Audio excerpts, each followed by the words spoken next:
نحمده ونصلي ونسلم على رسوله الكريم اما بعد فاعوذ باللہ من الشیطان الرجیم بسم اللہ الرحمن الرحیم۔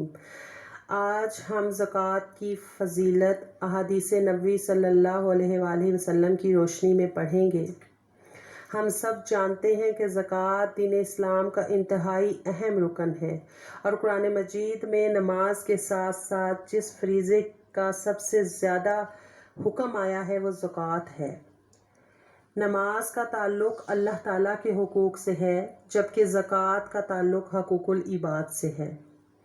اور قرآن مجید میں نماز اور زکوٰۃ دونوں کا باہم مربوط ہونا یہ ظاہر کرتا ہے کہ اسلام میں دونوں ہی یکساں اہمیت اور درجے کے حامل ہیں۔ قرآن مجید اور احادیث نبوی صلی اللہ علیہ وآلہ وسلم زکوٰۃ کی فضیلت پر دلالت کرتے ہیں۔ ارکان اسلام کا اہم ترین رکن ہونے کی حیثیت سے زکوٰۃ کی ادائیگی کی بہت زیادہ فضیلت بیان کی گئی ہے۔ احادیث مبارکہ صلی اللہ علیہ وآلہ وسلم کی روشنی میں ہمیں یہ معلوم ہوتا ہے کہ جو شخص زکوٰۃ ادا کرتا ہے وہ جنتی ہے، اور اس کے لیے آقا علیہ الصلوۃ والسلام نے جنت کی ضمانت دی ہے۔ سبحان اللہ۔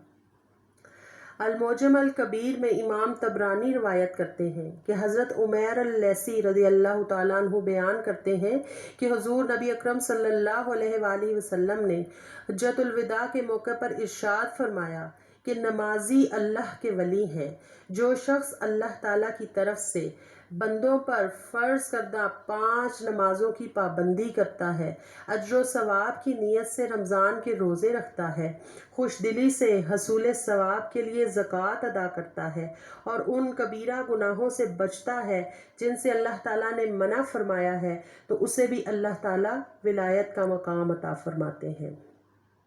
سبحان اللہ۔ کتنی پیاری حدیث مبارکہ ہے جس سے ہمیں یہ پتہ چلتا ہے کہ نماز ادا کرنے سے اللہ کا قرب اور اس کی دوستی نصیب ہو جاتی ہے، اللہ کی رضامندی حاصل ہو جاتی ہے۔ تو اسی طرح روزہ رکھنے اور زکوٰۃ ادا کرنے والا بھی اللہ تعالیٰ کا ولی بن جاتا ہے، اللہ تعالیٰ کا دوست بن جاتا ہے، اللہ تعالیٰ اسے اپنا قرب عطا فرما دیتے ہیں، اللہ تعالیٰ اسے اپنی رضا عطا فرما دیتے ہیں۔ سبحان اللہ۔ اور یہی انسان کی زندگی کی کامیابی ہے، یہی اس کی فلاح ہے۔ اسی طرح المعجم الاوسط میں امام طبرانی ہی روایت کرتے ہیں کہ حضرت ابو ہریرہ رضی اللہ تعالیٰ عنہ کا بیان ہے کہ حضور نبی اکرم صلی اللہ علیہ وآلہ وسلم نے اپنے ارد گرد بیٹھے لوگوں سے فرمایا کہ تم مجھے 6 چیزوں کی ضمانت دو، میں تمہیں جنت کی ضمانت دیتا ہوں۔ حضرت ابو ہریرہ رضی اللہ تعالیٰ عنہ نے عرض کیا، یا رسول اللہ صلی اللہ علیہ وآلہ وسلم، آپ بیان فرمائیں وہ 6 چیزیں کون سی ہیں؟ تو آپ صلی اللہ علیہ وآلہ وسلم نے فرمایا، نماز اور زکوٰۃ کی ادائیگی، امانت داری،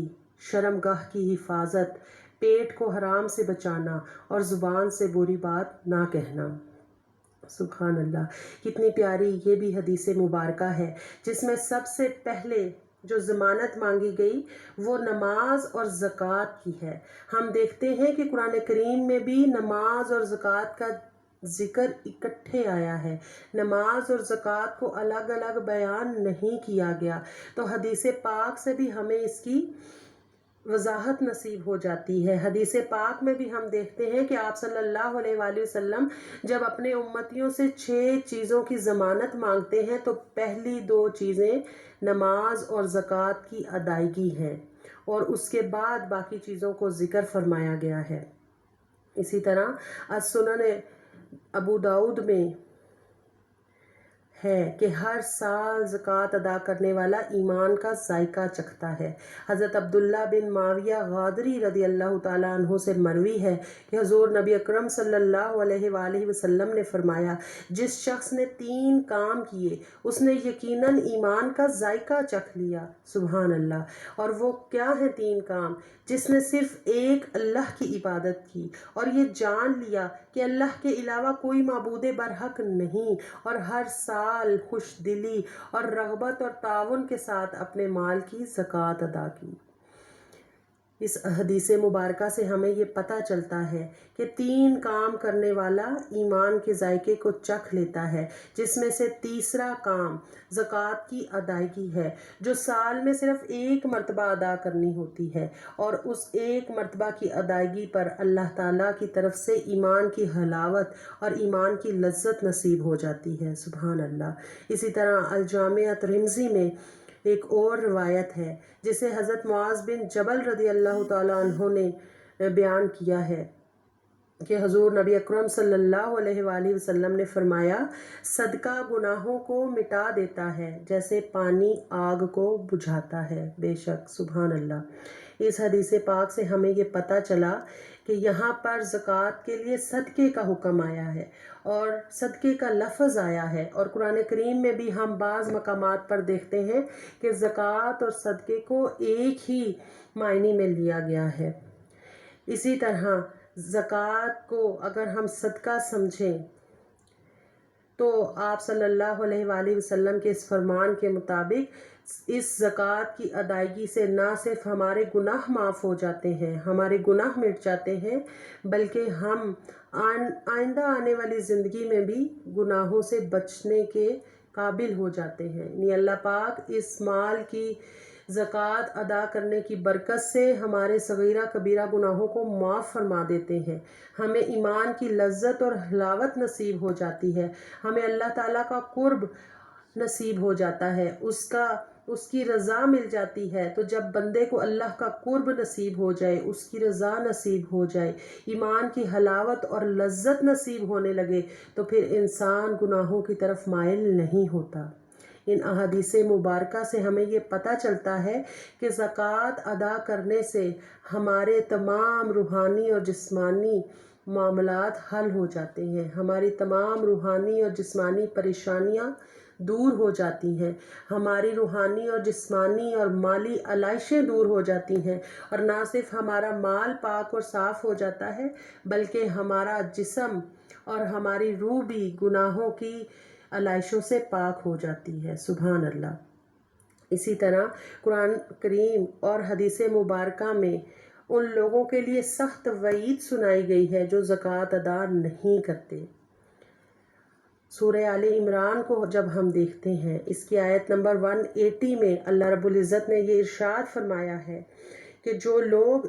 اس مال و دولت میں سے دینے میں بخل کرتے ہیں جو اللہ نے انہیں اپنے فضل سے عطا کیا ہے، وہ ہرگز اس بخل کو اپنے حق میں بہتر خیال نہ کریں، بلکہ یہ ان کے حق میں برا ہے۔ ان قریب روز قیامت انہیں گلے میں اس مال کا طوق پہنایا جائے گا جس میں وہ بخل کرتے رہے ہوں گے، اور اللہ ہی آسمانوں اور زمین کا وارث ہے۔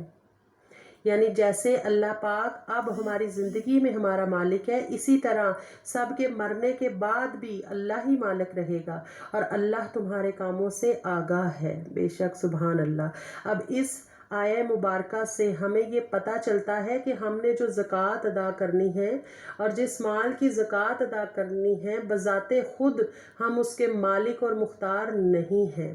بلکہ اس آیہ کریمہ کے پہلے حصے میں اللہ پاک نے اس بات کی تصریح فرما دی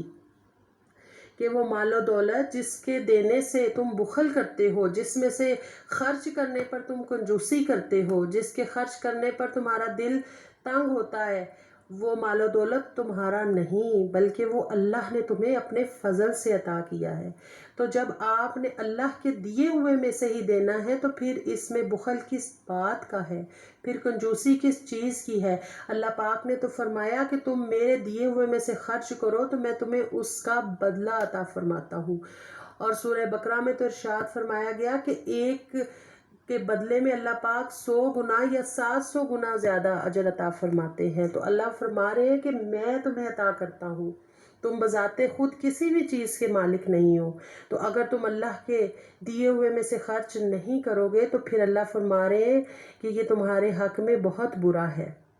اور روز قیامت اس مال کا طوق بنا کر، یعنی اس مال کی زنجیر بنا کر، اس کی ہتھ کڑی بنا کر تمہارے گلے میں ڈالی جائے گی، استغفر اللہ، اور کبھی بھی تم کسی چیز کے مالک نہیں ہو سکتے، اس لیے جو کچھ دیا ہے اللہ نے دیا ہے، اور اللہ نے جس طرح حکم دیا ہے اسی طرح اس کو خرچ کرنا ہی ہماری دنیا کے لیے بھی بہتر ہے اور ہماری آخرت کے لیے بھی بہتر ہے۔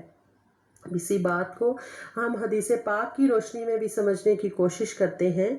اس حدیث پاک کو بخاری شریف میں بھی روایت کیا گیا ہے، المسند احمد بن حنبل میں بھی روایت کیا گیا ہے، اور سنن نسائی میں بھی روایت کیا گیا ہے، کیونکہ یہ حدیث پاک بہت ہی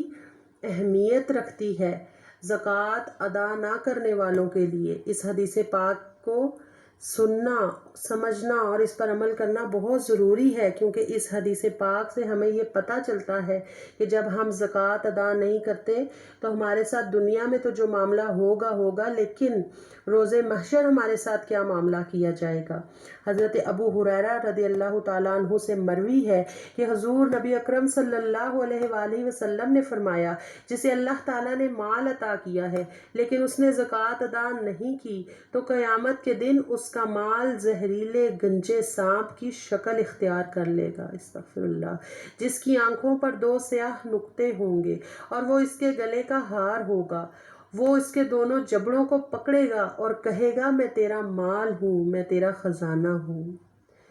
دیکھیے کیسی بات میرے کریم آقا صلی اللہ علیہ وآلہ وسلم نے بیان فرمائی، کیسی مثال دے کر سمجھایا کہ وہی مال جسے آپ دنیا میں سنبھال کر رکھتے ہیں، جس کی زکوٰۃ ادا نہیں کرتے، جس میں سے صدقہ نہیں کرتے، جس میں سے غریبوں، محتاجوں اور مسکینوں کا حصہ نہیں نکالتے، وہ مال خود ایک سانپ کی شکل اختیار کر کے آپ کو ڈسے گا، آپ کے گلے میں ڈالا جائے گا اور آپ کے دونوں جبڑوں کو پکڑے گا اور کہے گا کہ میں تیرا مال ہوں، میں تیرا خزانہ ہوں۔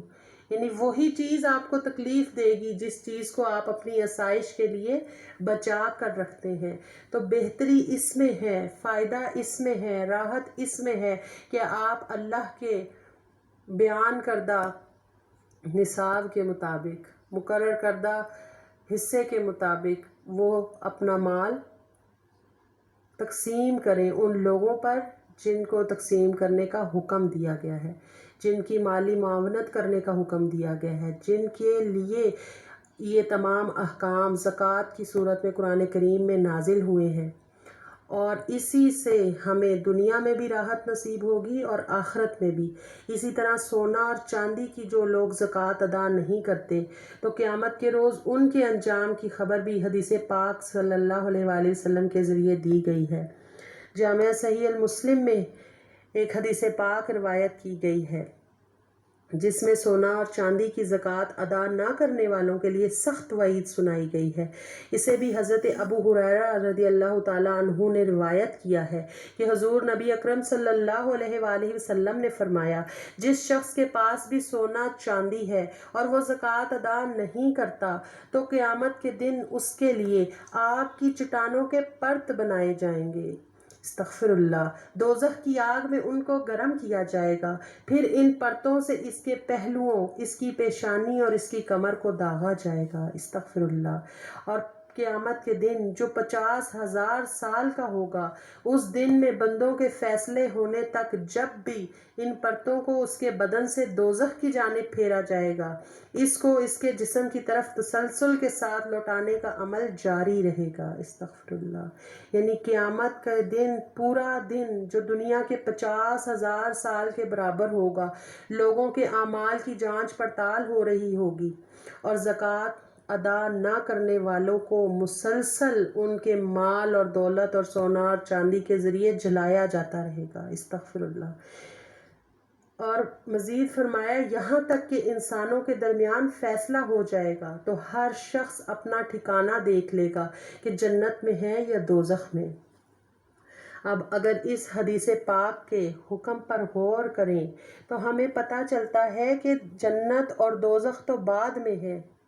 یعنی دوزخ کی آگ، دوزخ کا مقام، دوزخ کا گھڑا، دوزخ کا عذاب تو بعد میں ہے۔ زکوٰۃ ادا نہ کرنے والا دنیا میں بھی ذلت میں گرفتار ہو جائے گا، قبر میں بھی اس پر عذاب جاری رہتا ہے، اور روز محشر دوزخ اور جنت کے قیام سے پہلے اسے اس کے مال و دولت کے ذریعے جلایا جائے گا، اس کے پہلوؤں کو، اس کی پیشانی کو اور اس کی کمر کو داغا جائے گا۔ اللہ پاک ہمیں اس تمام تکلیفات سے بچائے اور ہمیں ان تمام چیزوں کی زکوٰۃ ادا کرنے کی توفیق عطا فرمائے جو اس نے اپنے فضل سے ہم سب کو عطا فرمائی ہے، تاکہ ہم دنیا اور آخرت دونوں میں عذاب سے بچ سکیں۔ اسی طرح جن لوگوں کے پاس مال مویشی زیادہ ہوتے ہیں ان پر بھی زکوٰۃ کا حکم ہے، اور جو لوگ اپنے مال اور مویشی کی زکوٰۃ ادا نہیں کرتے ان کے لیے بھی حدیث پاک میں سخت وعید سنائی گئی ہے۔ حضرت ابو ہریرہ رضی اللہ تعالیٰ عنہ سے ہی مروی ہے، اسے جامع مسلم میں بیان کیا گیا ہے کہ حضور نبی اکرم صلی اللہ علیہ وآلہ وسلم سے پوچھا گیا کہ یا رسول اللہ صلی اللہ علیہ وآلہ وسلم، اونٹوں کے بارے میں کیا حکم ہے؟ یعنی اونٹوں کی زکوٰۃ کے بارے میں پوچھا گیا، کیونکہ ہم سب جانتے ہیں کہ عرب میں اونٹ زیادہ ہوتے ہیں اور اونٹ کی زکوٰۃ بھی پھر اسی حساب سے دینی ہوتی ہے۔ تو آپ صلی اللہ علیہ وآلہ وسلم سے پوچھا گیا یا رسول اللہ صلی اللہ علیہ وآلہ وسلم، اونٹوں کا کیا حکم ہے؟ تو آپ صلی اللہ علیہ وآلہ وسلم نے فرمایا جو اونٹوں والا اونٹوں کی زکوٰۃ ادا نہیں کرتا اسے چٹیل کھلے میدان میں گرا دیا جائے گا۔ اونٹ پہلے سے زیادہ موٹے، تازے اور کثیر تعداد میں ہوں گے، ان میں سے کوئی بچہ بھی غائب نہیں ہوگا، چنانچہ اونٹ اپنے مالک کو اپنے پاؤں تلے روندیں گے، استغفر اللہ، اور اپنے دانتوں کے ساتھ کاٹیں گے۔ جب اس پر سے پہلا دستہ گزر جائے گا تو پھر اس پر سے دوسرا دستہ گزرے گا، اور یہ تسلسل اس روز تک قائم رہے گا جس کی مدت 50,000 سال کے برابر ہے،